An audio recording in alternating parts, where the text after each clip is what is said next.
The morning sun cast long shadows across the archaeological dig site in the remote mountains of Tibet. Dr. Sarah, Chen wiped sweat from her forehead as she carefully brushed dirt away from what appeared to be an enormous stone carving. Her team had been working on this site for 3 months, uncovering what seemed to be an ancient temple complex unlike anything they had ever seen before. "Professor, you need to see this," called Marcus, one of her graduate students, from deeper inside the excavated structure. His voice carried an unusual tremor that made Sarah pause in her work. She made her way through the narrow stone corridors, her flashlight beam dancing across walls covered in intricate carvings. The artwork was strange, depicting massive creatures that looked like a mix between dragons and something far more terrifying. Human figures in the carvings appeared to be fighting these beasts, but the humans looked impossibly skilled, their poses suggesting martial arts techniques she had never seen before. Marcus stood before a massive circular chamber, his face pale in the artificial light. "Professor, the carbon dating results came back. This place is over 50,000 years old. That's impossible according to everything we know about human civilization." Sarah entered the chamber and gasped. The room was perfectly round, with a domed ceiling that seemed to glow with a faint blue light. In the center stood a pillar covered in symbols that seemed to shift and move when she looked at them directly. Around the walls, more carvings showed humans performing incredible feats of strength and agility against creatures that defied imagination. "There's something else," Marcus said, pointing to a section of the wall. "These symbols here, they're not just decorative. They're instructions. Our translator thinks they're describing some kind of awakening ritual." As if responding to his words, the blue glow from the ceiling began to pulse more rapidly. Sarah felt a strange vibration under her feet, like a massive heartbeat coming from deep within the earth. "Everyone out now," she shouted, but it was too late. The ground shook violently and cracks appeared in the ancient stone. The blue light exploded into brilliance, filling the chamber with energy that made their hair stand on end. Through the growing cracks in the floor, they could hear something that chilled them to the bone, the sound of something massive breathing, something that had been sleeping for thousands of years. Far away in a small monastery nestled high in the Himalayas, an old man named Chen Wei suddenly opened his eyes. He had been meditating in the same position for 6 hours, but now he stood with fluid grace despite his 70 years. The other monks looked at him with concern as he walked to the window and stared toward the distant archaeological site. "Master Chen, what is it?" asked his student, Brother Liu. "The seals have been broken," Chen Wei said quietly, his weathered hands clenching into fists. The ancient guardian spoke the truth. "The sleeping ones are waking." Brother Liu frowned. "Master, I don't understand. The old stories, they're just legends, aren't they?" Chen Wei turned from the window and Liu was surprised to see not fear in the old man's eyes, but determination. 50,000 years ago, humanity faced extinction. Creatures from beyond the stars came to our world, seeking to consume all life. But humans learned to fight back. We discovered something the invaders never expected. What was that, Master? That the human spirit, properly trained and disciplined, could become something more than flesh and bone. The ancient masters developed techniques that allowed them to channel the very force of life itself. They called it ki, but it was more than that. It was humanity's answer to cosmic horror. The ground beneath the monastery began to tremble slightly, and in the distance, they could see strange lights emanating from the archaeological site. "The creatures have been imprisoned beneath the earth all this time," Chen Wei continued. "The ancient masters sacrificed themselves to create seals that would hold them. But those seals were never meant to be permanent. They were warnings, waiting for the day when humanity would be ready to face this threat again." Back at the dig site, chaos had erupted. The archaeological team ran from the collapsing structure as massive forms began to emerge from the cracks in the earth. The creatures that pulled themselves from the depths were beyond human comprehension. They stood 30 feet tall with bodies that seemed to shift between solid matter and pure energy. Their eyes glowed with malevolent intelligence, and when they roared, the sound shattered windows in the nearby village. Dr. Chen watched in horror as one of the beasts, resembling a massive wolf-like creature with scales instead of fur and tentacles writhing from its back, emerged fully from the ground. It looked around with ancient eyes, then threw back its head and howled. The sound echoed across the mountains, and Sarah realized with growing dread that it was calling to others. In response to the call, the earth began to crack open in dozens of other locations across the globe. News reports flooded in from remote areas worldwide. Strange creatures emerging from the ground in Siberia, from the depths of the Amazon rainforest, from caves in the Australian outback. Each beast was different, but all shared the same otherworldly horror and obvious intelligence. The modern world's military forces mobilized quickly, but their weapons proved almost useless against the creatures. Bullets passed through them harmlessly, missiles exploded against their hides without effect, and even nuclear strikes seemed only to anger them further. Humanity watched in terror as their greatest achievements in warfare proved worthless against these ancient threats. The creatures moved with purpose, heading toward population centers, their intent clearly to eliminate human civilization. But in the Himalayan monastery, Chen Wei was preparing for a different kind of battle. He knelt before an ancient shrine, placing his hands on a wooden box that had been in his family's care for generations. Inside the box lay scrolls written in the same symbols that had covered the walls of the archaeological site. "The time has come," he whispered to himself. "The ancient ways must be remembered." As he opened the first scroll, knowledge flooded into his mind.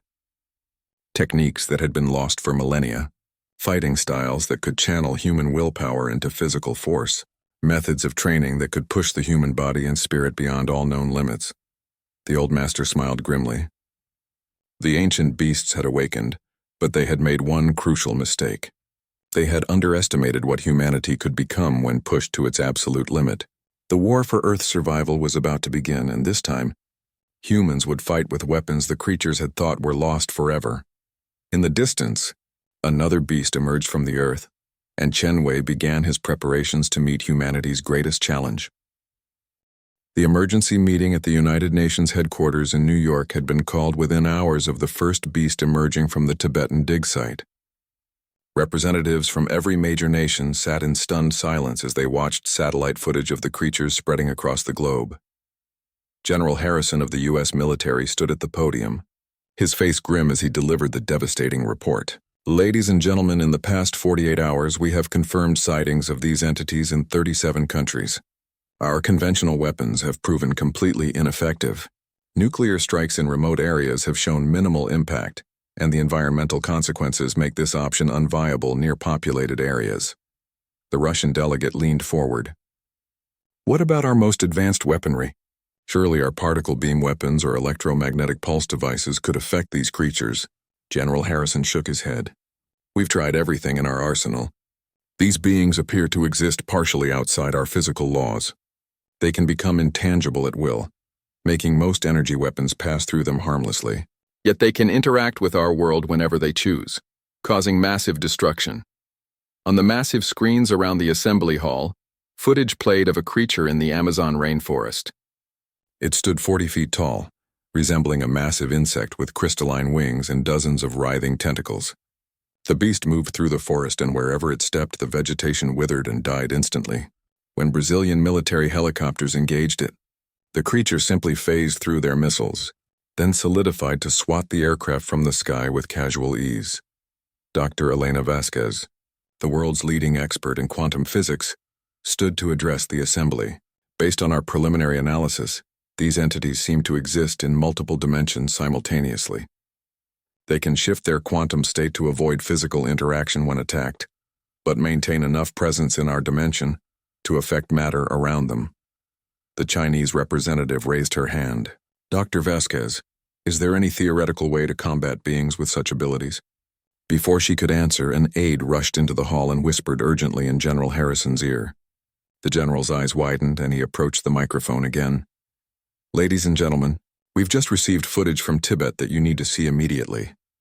The main screen changed to show aerial footage of the original archaeological site. 3 of the massive beasts roamed the area, their alien forms moving with predatory grace. But something unexpected was happening. A single human figure stood in the center of the destruction, facing the largest of the creatures. The assembly hall fell completely silent as they watched the impossible scene unfold.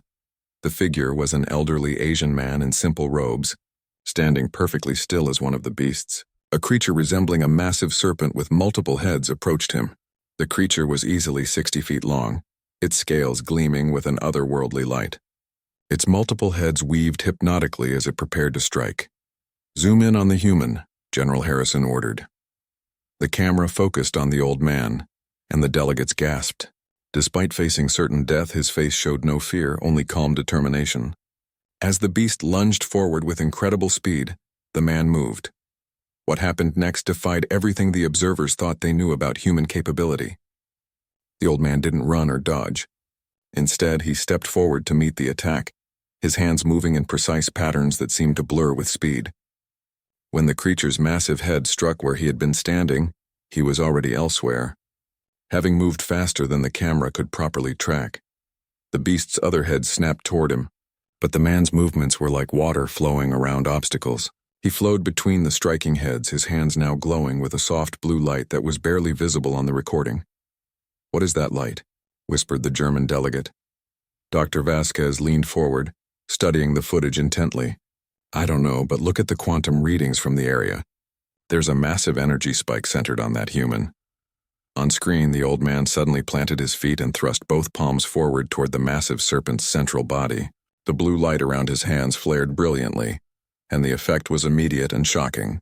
The creature, which had been completely immune to humanity's most powerful weapons, was lifted off the ground and hurled backward with tremendous force.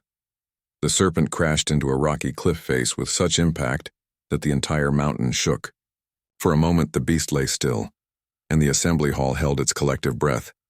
But the creature rose again, its multiple heads weaving angrily as it focused on the small human who had dared to hurt it.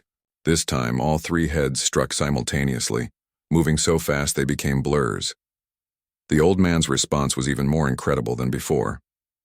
He leaped straight up, rising 30 feet into the air in a single bound that should have been physically impossible. As he reached the peak of his jump, he spun in a complex pattern, his hands and feet tracing geometric designs in the air. The blue energy around him intensified until it was clearly visible even on the satellite recording. When he descended, he struck the central head of the serpent with both fists. The impact created a shockwave that was visible as a sphere of distorted air, expanding outward from the point of contact. The massive creature's head snapped back, and for the first time since emerging from the earth, one of the ancient beasts made a sound that resembled pain. The assembly watched in amazement as the other two beasts in the area turned their attention to this unexpected threat. A creature resembling a massive spider with wings and a humanoid torso began moving toward the battle, while another beast that looked like a wolf crossed with an octopus circled to flank the human. "He's going to be overwhelmed," General Harrison said grimly. "No human can fight three of those things." But on screen, the old man seemed to welcome the challenge. As the spider creature approached from above and the wolf thing charged from the side, he moved into a stance that the delegates had never seen before. His feet were planted wide, his hands held in precise positions, and the blue energy around him began to pulse in rhythm with his breathing. When the creatures attacked simultaneously, something extraordinary happened. The man moved not like a single fighter, but like he was three fighters occupying the same space. His hands blocked the spider's striking claws while his feet kicked at the wolf's snapping jaws, and somehow he was also striking at the serpent that was attacking from behind. "How is this possible?" the French representative gasped. Dr. Vasquez was frantically taking notes. "The energy readings are off the charts. He's somehow manipulating quantum fields around his body, allowing him to interact with multiple points in space simultaneously. It's like he's partially duplicating himself." The battle continued for several more minutes, with the old man holding his own against all three creatures. But gradually, it became clear that he was fighting a losing battle. The beasts were learning his patterns, adapting to his techniques. A lucky strike from the spider creature's tail sent him flying, and he hit the ground hard. As the three beasts closed in for the kill, the old man struggled to his feet. Blood ran down his face and his robes were torn, but his expression remained determined. He raised his hands one final time, and the blue energy around him flared brighter than ever before. The satellite recording went white as an enormous explosion of energy erupted from the battlefield. When the glare faded, the three beasts were gone, apparently banished back to whatever dimension they had come from. The old man stood alone in the center of a perfectly circular crater, swaying on his feet. Then he collapsed. The assembly hall erupted in frantic discussion, but General Harrison called for silence. "Ladies and gentlemen, we may have just witnessed humanity's first hope against these creatures. We need to find this man, and we need to learn everything he knows about fighting these entities." Dr. Vasquez was already standing. General, I recommend we assemble a team immediately. If there are others who possess these abilities, we need to find them. This may be our only chance. As the delegates began making urgent phone calls, the screen showed rescue helicopters approaching the crater in Tibet. Somewhere in the world, more beasts were emerging from the earth. But for the first time since this nightmare began, humanity had seen that the ancient enemies could be fought. The question now was whether they could learn the old ways fast enough to save their species from extinction. The military hospital in Kathmandu buzzed with activity as Chen Wei slowly opened his eyes. His body ached in ways he hadn't felt since his early training days, but he was alive. More importantly, he had proven that the ancient ways could still harm the cosmic predators. Dr. Sarah Chen sat beside his bed, her notebook filled with questions. She had been one of the first to reach him after his battle with the three beasts. Master Chen, my name is Dr. Sarah Chen. I'm the archaeologist who accidentally triggered the awakening. I need to understand what you did out there. The old master studied her face carefully. You carry guilt that is not yours to bear, young one. The seals were always meant to be temporary. If you had not broken them today, they would have failed tomorrow or next week. The ancient ones knew this time would come. But how did you know? How did you know to be ready? Chen Wei struggled to sit up, wincing as his bruised ribs protested. My family has been guardians of the old knowledge for 50 generations. We have waited and prepared for this day, training in techniques that the world forgot existed. General Harrison entered the room with Dr. Vasquez and several military officials. The general's expression was grim. Master Chen, we need your help urgently. In the past 6 hours, 17 more creatures have emerged worldwide. Our forces are helpless against them. The old master nodded slowly. Show me the reports. Dr. Vasquez activated a portable hologram projector, displaying a global map with red markers indicating beast sightings. The creatures seemed to be emerging in a specific pattern, always in remote areas first, then moving toward population centers. We estimate that at their current rate of movement, they'll reach major cities within 48 hours. Chen Wei studied the map carefully. They're not moving randomly. Look at the pattern. They're heading for ley line intersections, places where the Earth's natural energy is strongest. If they reach those points and perform the proper rituals, they can open permanent gateways to their realm. Gateways? General Harrison's face paled. You mean there are more of these things? Many more. What you've seen so far are just the advanced scouts. The real invasion force waits in their dimension for the pathways to be established. Chen Wei pointed to several locations on the map. These sites here, and here are the most critical. If the beasts reach them, humanity will face thousands of these creatures instead of dozens. Dr. Sarah Chen looked up from her notes. Master Chen, what you did out there fighting those creatures, can you teach others to do the same? The old master was quiet for a long moment. The traditional training takes decades. Students begin as children and spend their entire lives mastering the techniques. We do not have decades. But there must be something, Dr. Vasquez insisted. Some accelerated method? Chen Wei's eyes grew distant. There is one way, but it is dangerous beyond measure. The ancient masters developed what they called the burning path, a method of forcing the body and spirit to absorb knowledge rapidly. Many who attempted it died, and those who survived were forever changed. General Harrison leaned forward. What kind of changes? The human nervous system is not designed to channel the forces these techniques require. The burning path modifies the body at a cellular level, allowing it to process and direct quantum energy, but the transformation is painful and irreversible. Before anyone could respond, alarms began blaring throughout the hospital. A soldier rushed into the room. General, we have incoming reports. A creature has appeared 50 kilometers from here, moving toward the city. ETA 15 minutes. Through the window they could see people fleeing through the streets below. The creature approaching Kathmandu was different from the others they had encountered. This one resembled a massive humanoid figure wrapped in shadows, standing nearly 100 feet tall. Its eyes glowed like red stars, and where it stepped, the ground cracked and bled a substance that looked like liquid darkness. I have to stop it, Chen Wei said, attempting to get out of bed despite his injuries. Master, you can barely stand, Dr. Sarah Chen protested. Then I will die standing. The people of this city are innocent. Dr. Vasquez suddenly spoke up. Master Chen, what if we could find volunteers for this burning path technique? People who understand the risks but are willing to take them? The old master looked at her with surprise. The process requires perfect candidates. They must have exceptional physical conditioning, mental discipline, and spiritual openness. Even then, the success rate among the ancient masters was less than 1 in 10. "I'll do it," General Harrison said immediately. "And I," added Dr. Vasquez. Dr. Sarah Chen stood up. "Count me in as well. This is partly my responsibility." Chen Wei shook his head. "You don't understand. The burning path doesn't just teach you techniques. It fundamentally changes what you are. Those who complete it are no longer entirely human. The ancient masters who underwent the transformation could live for centuries, but they could never have normal relationships, never have families. The energy that flows through them makes them dangerous to ordinary people." The building shook as the approaching creature took another step closer to the city. Through the window they could see its massive form silhouetted against the mountains. "Master," Dr. Sarah Chen said quietly, "how many people live in this city?" "Nearly 1 million. "Then we don't have a choice." Chen Wei looked at each of them in turn, seeing the determination in their faces. Finally he nodded. "Very well, but understand this. If you survive the process, your old lives will be over. You will become humanity's guardians, protectors who can never fully belong to the world you're protecting."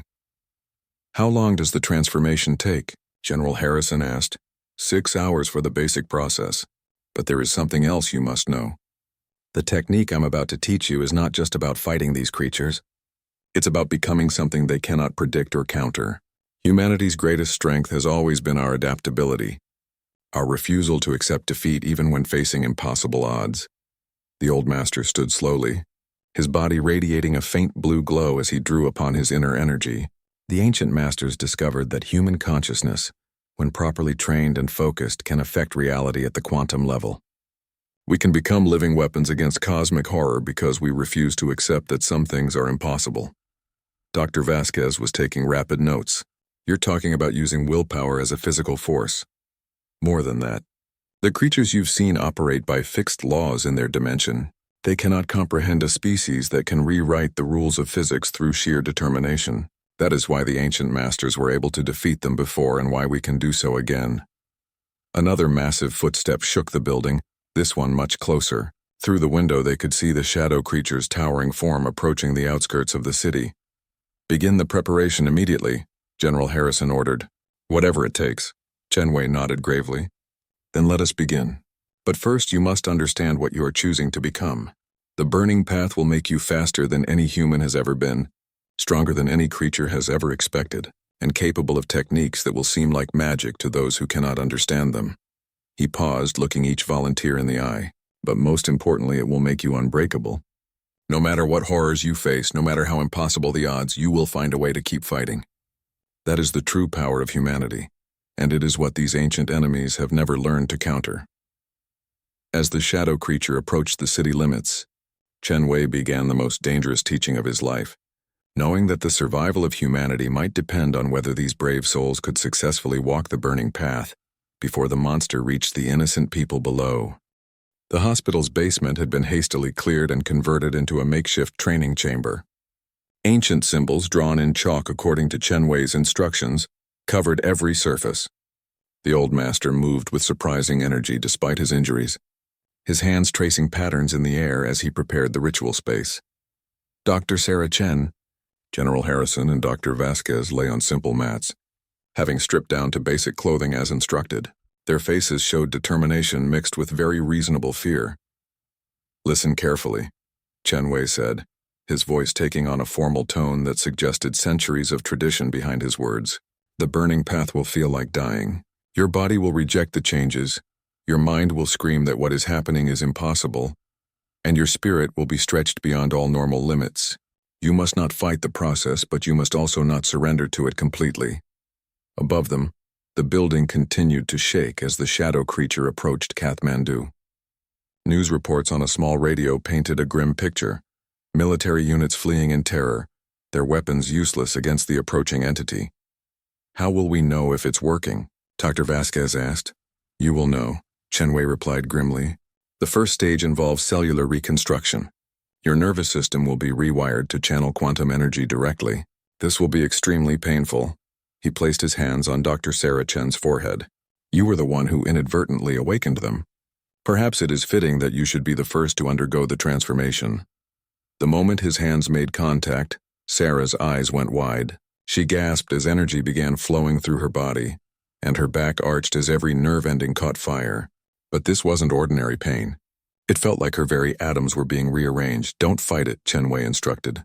Let the energy rebuild you. For 30 agonizing minutes, Sarah's body convulsed as the ancient techniques worked their impossible science upon her cellular structure. Her hair began to shimmer with faint blue light, and when she finally opened her eyes, they seemed to glow with inner fire. How do you feel? General Harrison asked. Sarah sat up slowly, then suddenly moved faster than should have been possible. One moment she was on the mat, the next she was standing across the room. I feel different, like I can sense everything around me. The building, the people, even the creature approaching the city. Your nervous system has been enhanced to perceive quantum fluctuations, Chen Wei explained. You can now sense the dimensional state of the creatures and predict their movements. More importantly, you can affect their quantum signature with focused will. He moved to General Harrison next. The transformation process was just as brutal, but the battle-hardened soldier gritted his teeth and endured. When it was complete, Harrison stood and experimentally punched the air. The movement created a visible distortion, and a concrete block across the room cracked. Incredible, he breathed. I can feel the energy flowing through me. Dr. Vasquez underwent the transformation last, and her scientific mind seemed to adapt to the changes most quickly. The energy patterns, she said wonderingly. I can actually see quantum fields. It's like having a new sense. Chen Wei nodded with satisfaction. You have survived the first stage. Now comes the real test. The building shook violently as the shadow creature reached the city's edge. Through the basement windows they could see its massive form towering over the buildings, its red eyes scanning for victims. What you must understand, Chen Wei continued urgently, is that these creatures exist partially outside time. They can see probability streams, predicting most actions before they happen. But human unpredictability, enhanced by the burning path, creates quantum static they cannot read. Dr. Sarah Chen flexed her hands, watching blue energy dance between her fingers. So we fight them by being impossible to predict? Exactly. Your enhanced human consciousness can now rewrite local physical laws through focused intention. The creatures operate by fixed dimensional rules. When you act in ways that their logic cannot process, you create vulnerabilities they cannot defend against. A massive crash from above indicated that the shadow creature had begun its attack on the city. Screams echoed through the streets. It's time, General Harrison said, his newly enhanced senses allowing him to track the creature's exact position. The 3 transformed humans rushed from the basement, moving with impossible speed. They emerged onto the hospital roof to see the shadow creature looming over downtown Kathmandu. The entity was even more terrifying up close. Its body seemed to be made of living darkness with tendrils of shadow reaching out to probe buildings and streets. Wherever the shadows touched, matter simply ceased to exist. Remember, Chen Wei's voice came through their enhanced hearing. Even though he remained in the hospital, you are no longer bound by the limitations they expect from humans. Think beyond normal physics. Dr. Sarah Chen was the first to move. Instead of running toward the creature, she ran straight up the side of a nearby building, her feet finding purchase on surfaces that should have been impossible to climb. Her enhanced consciousness allowed her to temporarily ignore gravity through sheer force of will. The shadow creature's red eyes tracked her movement, and several tendrils of darkness lashed out toward her. But Sarah moved in patterns that defied prediction, sometimes phasing slightly out of normal space-time to avoid attacks. When she reached the creature's eye level, she struck. The blow shouldn't have been possible. A human hand striking a creature of living shadow should have passed through harmlessly. But Sarah's attack was charged with quantum energy and backed by absolute certainty that it would succeed. The impact sent ripples through the creature's form, and it roared in surprise and pain. General Harrison attacked from ground level, his military training adapted to his new capabilities. Instead of using conventional tactics, he began moving in completely random patterns, making decisions by quantum coin flip that he generated in his enhanced mind. The creature's probability site couldn't track him when his actions were truly random. When Harrison struck, he focused his will on the concept that the shadow creature was solid matter that could be hurt. His fist connected with what looked like empty darkness, but his enhanced consciousness forced local reality to treat the creature as if it were made of normal matter. The impact crater his punch created was very real. Dr. Vasquez took a different approach. Her scientific background allowed her to analyze the creature's quantum signature in real time. She could see the dimensional frequencies it used to maintain its form between realities. Focusing her enhanced consciousness, she began broadcasting interference patterns that disrupted the creature's quantum coherence. The shadow creature began to flicker, its form becoming unstable as Dr. Vasquez's attack confused its dimensional anchors. It lashed out wildly, no longer able to maintain its precise control over its shadow tendrils. Working together, the three enhanced humans began to drive the massive creature back. Their attacks were successful not because they were physically powerful enough to hurt a cosmic entity, but because they were acting in ways that the creature's advanced intelligence couldn't predict or counter. But the battle was far from over. As they fought, the creature began to adapt, learning to expect the unexpected from these strange humans. Worse, seismic sensors around the world were detecting new breaches. More creatures were emerging, and these ones would be ready for humanity's new defenders. "It's learning too fast," Sarah called out as she dodged a shadow tendril that came closer than the others. "Then we need to evolve faster than it can adapt," Harrison replied, launching himself impossibly high into the air to strike at the creature's head. Dr. Vasquez suddenly understood something crucial. "It's not just learning our techniques. It's trying to understand human unpredictability itself. If it succeeds, it will be able to predict any human action." The stakes had just become even higher. They weren't just fighting for Kathmandu anymore. They were fighting to preserve humanity's greatest advantage, the ability to do the impossible when everything seemed hopeless. And across the globe, more ancient beasts were rising, each one more prepared than the last to face whatever humanity could throw at them. The shadow creature's adaptation was happening faster than anyone had anticipated. As the three enhanced humans fought desperately on the streets of Kathmandu, they could see their effectiveness diminishing with each passing minute. The creature was learning to predict their quantum-enhanced movements, its probability calculations becoming more accurate.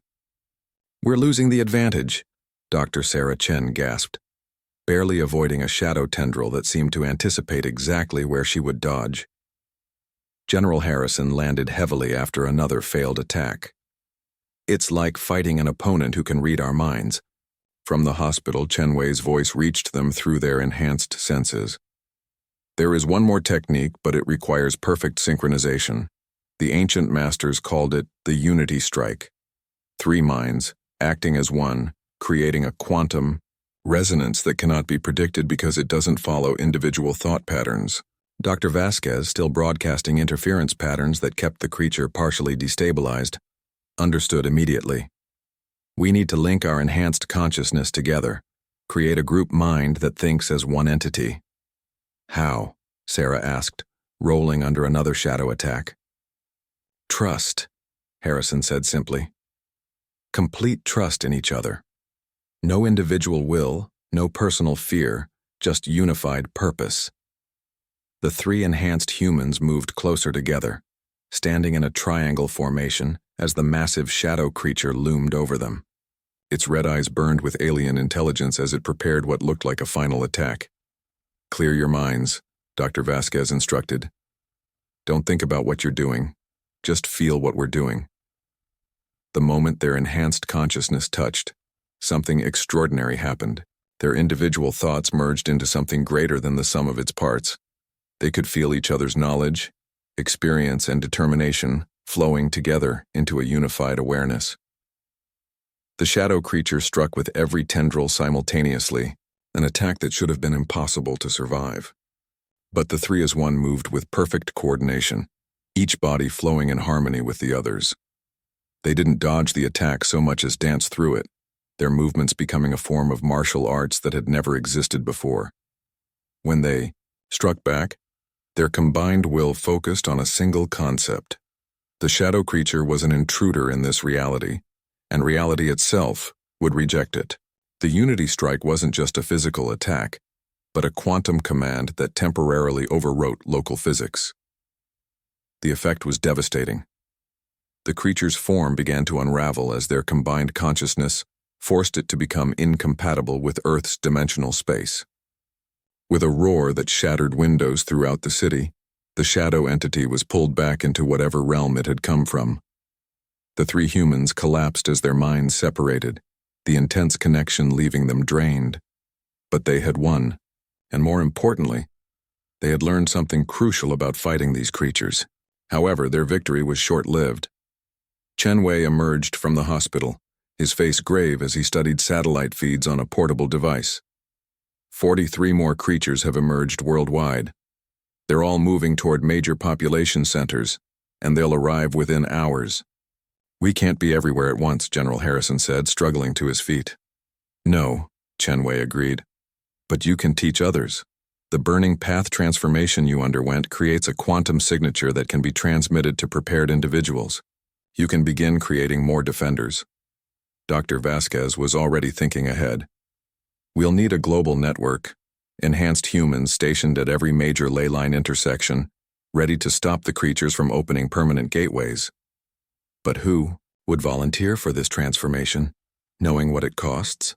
Sarah asked. The answer came from an unexpected source. Around the world, the footage of their battle with the shadow creature had been broadcast live. Humanity had seen that the cosmic invaders could be fought, that their species wasn't helpless after all. Volunteer applications began pouring in from every country. Military special forces, martial artists, scientists, and ordinary citizens who simply refused to accept extinction as an option. Each volunteer understood that the transformation would end their normal human existence, but they also understood what was at stake. Over the next 18 hours, a desperate race began. While monsters emerged from the Earth across the globe, the enhanced humans worked frantically to create more defenders. The transmission process was incredibly demanding, requiring the full attention of one of the enhanced humans for each transformation. Dr. Sarah Chen found herself in Tokyo, working with a Japanese martial arts master named Tanaka. As she placed her hands on his forehead to begin the transmission, she could sense the approaching creature that was targeting the city. This one was different from the others, resembling a massive spider made of what looked like crystallized time. Wherever it moved, objects aged centuries in seconds. You must hurry, Tanaka said calmly, somehow sensing the approaching threat. My students are evacuating the city, but they cannot outrun that thing forever. The transmission process began, and Sarah pushed the energy transfer faster than was safe. Tanaka's body convulsed as his cells restructured themselves, but his disciplined mind held firm. Within 3 hours instead of the usual 6, he opened eyes that now glowed with inner fire. I can feel it, he said wonderingly. The quantum fields, the dimensional resonances, it's like seeing with new eyes. They emerged onto Tokyo's streets just as the time spider reached the city center. The creature was truly terrifying, its crystalline form refracting light in ways that hurt to look at directly. Buildings aged and crumbled as it passed, and any person caught in its temporal field became dust in seconds. But Tanaka moved to meet it with the fluid grace of a master swordsman, even though he carried no weapon. His enhanced consciousness allowed him to perceive the creature's temporal distortions and find safe paths through them. The creature manipulates time, Sarah observed, analyzing its quantum signature, but it has to anchor itself to the present moment to affect physical matter. Tanaka nodded, understanding immediately. He began moving in patterns that existed outside normal temporal flow, his enhanced consciousness allowing him to step slightly outside the creature's time manipulation. When he struck, his attacks landed in moments when the creature was vulnerable, forcing it to choose between maintaining its temporal defenses or its physical form.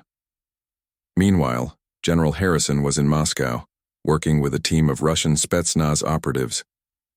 The creature threatening that city was perhaps the most alien yet, a geometric entity that existed in 11 dimensions simultaneously, appearing as a constantly shifting pattern of impossible angles and surfaces. Comrades, Harrison addressed, the volunteers in broken Russian, this transformation will change everything about your existence. You will become weapons in the war for humanity's survival. One of the operatives, a scarred veteran named Volkov, stepped forward. "Sir, my family was killed when the first creatures emerged. I have nothing left to lose and everything to fight for." The transformation process for multiple subjects simultaneously was even more draining than individual transmissions. Harrison felt his enhanced consciousness stretched to its limits as he tried to remake 5 human nervous systems at once. But the Russian soldiers' iron discipline and physical conditioning made them ideal candidates. When it was complete, the 5 enhanced Spetsnaz moved as a unit to face the geometric entity. The creature's multidimensional nature made it nearly impossible to attack directly, as most strikes simply passed through spaces it wasn't currently occupying. But Volkov had an inspiration born of his new quantum awareness. "If it exists in 11 dimensions," he said in Russian, "then we must attack it in 11 dimensions simultaneously." The 5 enhanced soldiers spread out and began striking at different aspects of the creature's multidimensional form. Their combined consciousness created quantum resonances that forced the entity to exist fully in their 3-dimensional space, making it vulnerable to their attacks. Dr. Vasquez was in London, facing perhaps the greatest challenge yet. The creature, emerging near that city, was clearly the commander of this invasion force. It stood 300 feet tall, humanoid in basic shape but composed of what looked like living void. Where the shadow creature had been darkness, this entity was nothingness itself, a walking absence that consumed light, matter, and energy. But she wasn't alone. In the hours since the defense network had begun forming, word had spread through every underground fighting tradition on Earth. Ancient martial arts schools, secret military units, and individuals who had spent their lives preparing for impossible situations all came forward. An elderly Sikh warrior, a Brazilian capoeira master, a former Navy SEAL, a Chinese Taiji expert, and a dozen others had volunteered for the transformation. The process was becoming easier as they learned to optimize it, and Dr. Vasquez had successfully enhanced 15 defenders in record time. As they faced the void entity approaching London, she realized something crucial. Humanity's greatest strength wasn't just their unpredictability or their refusal to accept defeat. It was their diversity. Every culture, every fighting tradition, every way of thinking added new dimensions to their quantum signatures that the cosmic invaders couldn't predict or counter. The void entity approaching London defied all previous understanding of the cosmic invaders. While the other creatures had been terrifying, they were at least comprehensible as beings from another realm. This thing was different. It wasn't just alien. It was the negation of existence itself. Dr. Vasquez and her 15 enhanced defenders spread out across the Thames barrier, each one drawing upon fighting traditions that stretched back thousands of years. The elderly Sikh warrior, Gurmeet Singh, stood with his hands empty but ready, his consciousness attuned to the flow of battle through centuries of warrior wisdom. The Brazilian capoeira master, Helena Santos, moved in subtle rhythms that prepared her body for combat that would defy gravity itself. "Remember," Dr. Vasquez called to her team, "this entity doesn't just exist in multiple dimensions. It actively consumes the dimensions it touches. We're not fighting a creature. We're fighting entropy itself." The void entity's approach was unlike anything they had witnessed before. It didn't walk so much as erase the space between itself and its destination. Buildings, roads, and even the air itself simply ceased to exist as it passed, leaving behind perfect spherical voids in reality. Gurmeet Singh was the first to engage, his enhanced consciousness allowing him to step partially outside normal space-time as he approached the entity. His fighting style, enhanced by the Burning Path transformation, became something that had never existed before, a martial art designed to fight nothingness itself. When he struck at the entity, his attack wasn't meant to cause physical damage but to force the void to define itself as something that could be fought. His enhanced willpower created quantum fluctuations that gave substance to the nothingness, temporarily making it vulnerable. Helena Santos followed. Her capoeira movements adapted to fight an opponent with no fixed form. She flowed around the entity's attempts to erase her, her consciousness creating pockets of reinforced reality that resisted the void's consumption. But the entity was learning, and its adaptation was more terrifying than anything they had faced before. Instead of just predicting their movements, it began to understand the concept of existence itself. developing techniques to negate the quantum foundations that made their enhanced abilities possible. It's not just adapting to our attacks, the Navy SEAL, Jackson reported through their shared enhanced awareness. It's learning to unmake the physical laws we're using to fight it. Across the globe, similar battles were reaching critical points. In Tokyo, Tanaka and Sarah Chen had successfully driven back the Time Spider, but at tremendous cost. The effort of fighting a creature that manipulated temporal flow had left them both aged beyond their years, their enhanced consciousness barely maintaining their cellular integrity. In Moscow, General Harrison's team had managed to force the geometric entity into a stable three-dimensional form, but the creature was beginning to shift into configurations that hurt to perceive directly. Two of the enhanced Spetsnaz had collapsed from the mental strain of trying to track an 11-dimensional opponent. But perhaps most concerning were the reports from other battlefields around the world.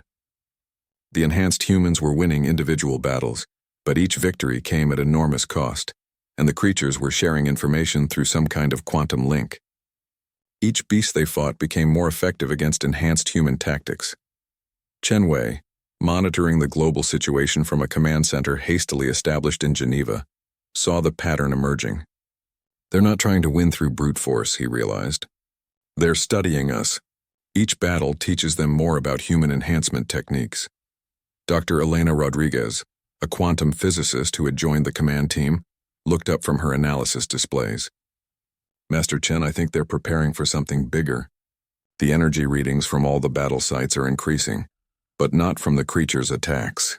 They're drawing power from the quantum disturbances our enhanced humans are creating. The terrible truth became clear as they watched the global tactical display. The cosmic invaders weren't trying to destroy humanity's new defenders. They were feeding off the quantum energy the enhanced humans generated when they fought. Every use of their impossible abilities was powering some larger purpose. In London, Dr. Vasquez suddenly understood what was happening as the void entity began to pulse with absorbed energy. They're not trying to destroy us, she transmitted to the global network. They're harvesting the quantum signatures we create when we push reality beyond its normal limits. The realization hit the enhanced humans worldwide like a physical blow. Their greatest weapon against the cosmic invaders was also the source of the invaders' growing power. But humanity had faced impossible situations before, and the enhanced defenders were still fundamentally human in their refusal to surrender.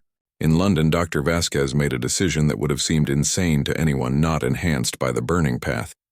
If they're feeding off our quantum disturbances, she said, then we give them more than they can handle. Instead of fighting defensively, she signaled her team to unleash their full enhanced capabilities simultaneously. All 15 defenders began generating maximum quantum distortions, pushing their consciousness beyond any safe limits. The effect was immediate and catastrophic. The void entity, suddenly flooded with more quantum energy than it could process, began to destabilize. But more importantly, the massive power surge created a feedback effect that traveled through the cosmic invaders' shared link. Across the globe, creatures that had been adapting and growing stronger suddenly found themselves overwhelmed by chaotic quantum static. The Time Spider in Tokyo began aging itself, caught in temporal loops it couldn't control. The geometric entity in Moscow collapsed into 3 dimensions and couldn't shift back to its multi-dimensional state. But the cost was enormous. Several of the enhanced humans collapsed as their consciousness burned out from the effort. Dr. Vasquez herself felt her enhanced awareness fragmenting under the strain. In Geneva, Chen Wei watched the readings and understood what had to be done. They've shown us something crucial, he said to Dr. Rodriguez. The cosmic invaders' greatest strength is also their greatest weakness. They're linked. If we can create a large enough quantum disruption, we can affect all of them simultaneously. But master, the energy requirements would be massive. We'd need dozens of enhanced humans to generate that kind of power, and it would probably kill them all. Chen Wei nodded grimly. Unless we can find another way to generate quantum distortions on that scale. Dr. Rodriguez suddenly straightened as an impossible idea occurred to her. Master, what if we don't fight the quantum link the creatures share? What if we use it? Explain. The enhanced humans aren't the only ones who can affect quantum fields. Ordinary humans do it too, just on a much smaller scale. Every time someone does something unpredictable, Every time someone refuses to give up against impossible odds, they create tiny quantum fluctuations. Chen Wei's eyes widened as he understood. 8 billion humans all acting unpredictably at the same moment. It would create a quantum storm that no cosmic entity could process or adapt to. But we'd need to coordinate it perfectly, and people would have to understand what they were being asked to do. Across the globe, the enhanced human defenders were barely holding their lines against creatures that were beginning to recover from the feedback surge. They needed a miracle, and they needed it soon. Chen Wei reached for the emergency broadcast system that would allow him to speak to every human being on Earth simultaneously. What he was about to ask of his species had never been attempted before, but then again, humanity had always specialized in achieving the impossible. Citizens of Earth, his voice began, reaching every radio, television, and communication device on the planet. This is Chen Wei, speaking for all the enhanced human defenders. We need your help to save our world. And what we're asking of you will sound impossible. But then again, we are human, and impossible is what we do best. The final phase of the war for Earth's survival was about to begin, and for the first time, it would involve every single human being on the planet. Chen Wei's voice reached every corner of the globe, speaking in dozens of languages simultaneously as translators worked frantically to relay his message. In refugee camps, penthouse apartments, rural villages, and urban centers, 8 billion human beings stopped what they were doing to listen. The creatures attacking our world feed on predictability, Chen Wei explained. They study patterns and probabilities to counter any resistance. But humanity has one advantage they can never understand or predict: our ability to choose hope when all logic says we should despair. In London, Dr. Vasquez and her surviving defenders held the line against the void entity, which was beginning to recover from the quantum feedback. The entity's form was more stable now, and it had learned to process the energy overloads that had disrupted it before. Master Chen, she transmitted through her failing enhanced consciousness, whatever you're planning, do it quickly. We can't hold much longer. Around the world, similar reports came in from the other battlefields. The enhanced humans had given everything they had, but the cosmic invaders were adapting faster than ever. In exactly 60 seconds, Chen Wei continued his global broadcast. I need every human being on this planet to do something completely unpredictable. Not random, unpredictable. Choose to do something that surprises even yourself. Act with pure human instinct driven by love, hope, creativity, or stubborn refusal to give up. Dr. Rodriguez monitored the quantum field readings from Geneva, watching as 8 billion human minds processed Chen Wei's request. Master, the baseline quantum fluctuations are already increasing. People are thinking about what they're going to do, and just that anticipation is creating distortions. 50 seconds, Chen Wei announced. Remember, this is not about following instructions. This is about being human in the face of cosmic horror. Do what feels right in your heart, not what logic tells you to do. In a small apartment in Mumbai, a young mother named Priya looked at her sleeping baby and made an impossible decision. Instead of hiding, she walked to her window and began singing a lullaby her grandmother had taught her, broadcasting it through every speaker in her building for the entire neighborhood to hear. In São Paulo, an elderly street artist named Carlos picked up his brush and began painting a mural on the side of a building, depicting humans and aliens dancing together in peace. His neighbors joined him, adding their own impossible visions to the wall. In Stockholm, a group of teenagers who had been evacuated to a shelter suddenly stood up and began teaching each other dance moves from different cultures, their laughter echoing through the bunker. 30 seconds, Chen Wei said. The creatures cannot understand why we choose beauty in the face of terror, why we create when we should flee, why we reach for each other when we should run. Show them what it means to be human. The quantum field readings were going wild. 8 billion humans, each one making choices that defied predictability, were creating a storm of quantum fluctuations unlike anything that had ever existed.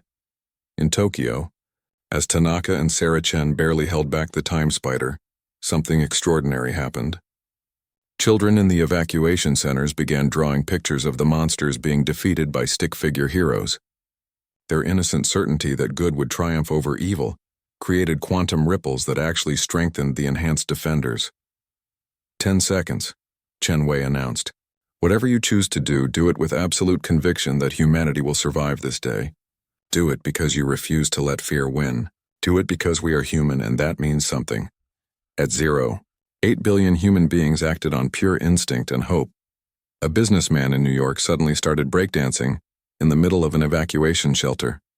A farmer in Kenya began planting seeds while creatures ravaged the continent. Students in Beijing formed a human chain and started reciting poetry. Grandmothers in Dublin began teaching traditional recipes to anyone who would listen. In refugee camps, people shared their most precious possessions with strangers. In hospitals, patients got out of bed to comfort others who were more afraid than they were. Children drew rainbows on concrete bunkers, and adults sang songs from their childhood that they had forgotten they knew. The quantum storm that erupted from 8 billion acts of pure humanity was beyond anything the cosmic invaders could have imagined. Every creature linked through their shared dimensional network was suddenly flooded with chaotic energy patterns that followed no mathematical logic they could understand. In London, the void entity that had been consuming reality itself suddenly stopped. It stood frozen as its processing systems were overwhelmed by quantum patterns that represented love, hope, creativity, stubbornness, joy, and the simple human refusal to accept defeat. Dr. Vasquez, her enhanced consciousness barely functional, watched in amazement as the entity began to flicker. It can't process what it's receiving, she realized. 8 billion humans being unpredictably human is creating quantum noise it can't filter. Across the globe, the same thing was happening to every cosmic invader. The time spider in Tokyo became trapped in temporal loops created by children's absolute certainty that heroes always win. The geometric entity in Moscow collapsed into impossible angles as it tried to process the quantum signature of human artistic expression. But the most remarkable effect was on the enhanced human defenders themselves. Instead of being drained by the quantum storm, they found themselves energized by it. The hope and determination radiating from 8 billion human minds was recharging their enhanced consciousness, giving them strength they had never imagined possible. Dr. Sarah Chen, who had been aged decades by fighting the time spider, suddenly felt her cellular damage reversing as waves of human determination washed over her.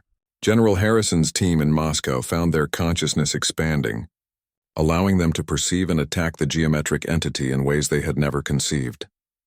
In London, Dr. Vasquez stood up with renewed power flowing through her enhanced nervous system. The void entity was still frozen, unable to process the chaos of human unpredictability. She gathered her surviving team members and together they performed one final unity strike. But this time, they weren't just 3 minds linking together. Through the quantum storm, they found themselves connected to every enhanced human defender across the globe and through them, to every person on Earth who was choosing hope over fear. The unity strike that followed wasn't just an attack on one creature. It was 8 billion human souls linked together in a moment of absolute determination, telling the universe itself that humanity refused to be erased. The effect was instantaneous. Every cosmic invader on Earth was torn from their dimensional anchors and hurled back into whatever realm they had come from. The void entity, the time spider, the geometric horror, the shadow creature, all of them were banished by the simple, undeniable force of human will. But more than that, the quantum resonance created by 8 billion humans acting in unity had done something unprecedented. It had created a dimensional barrier around Earth, a shield woven from pure human stubbornness that would prevent the cosmic invaders from returning. As the immediate threat ended, the enhanced human defenders found themselves changed once more. The connection to all of humanity had given them something they had lost when they underwent the burning path transformation: the ability to belong to their species again. They were still enhanced, still capable of impossible feats, but they were no longer isolated from ordinary human contact. The quantum storm had somehow bridged the gap between their transformed consciousness and normal human awareness.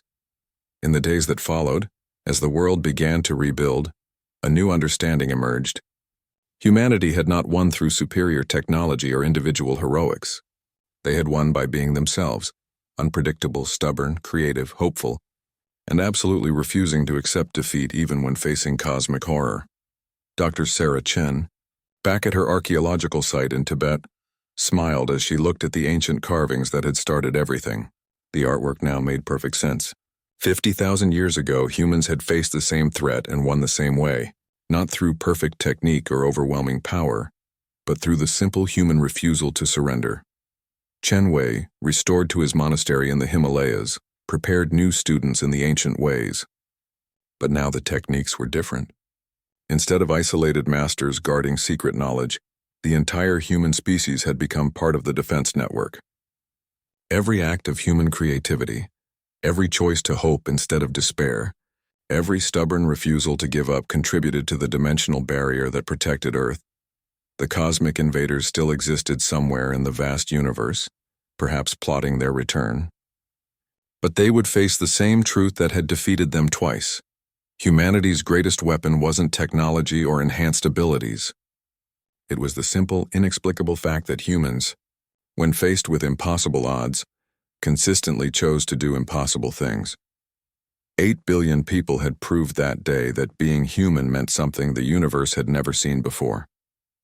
It meant that sometimes, against all logic and probability, hope was stronger than entropy, creativity more powerful than cosmic horror, and love more enduring than the void itself. The ancient beasts had awakened and rampaged, but humanity had survived, not by becoming something else, but by becoming more perfectly themselves than ever before. And in doing so, they had earned their place among the stars as a species that cosmic horror itself had learned to fear. In the end, that was the most human thing of all, taking the universe's greatest threat and turning it into proof of humanity's greatest strength. The war was over, but the story of human stubbornness in the face of impossible odds would continue for as long as the species existed. And somewhere in the cosmic void, ancient intelligences that had consumed countless worlds took note of a small blue planet where the inhabitants had done something unprecedented. They had made hope into a weapon and wielded it with devastating effectiveness. Earth was no longer just protected by enhanced human guardians. It was protected by the quantum signature of 8 billion souls who had looked into the abyss of cosmic horror and decided, collectively and with absolute certainty, that they simply refused to be impressed.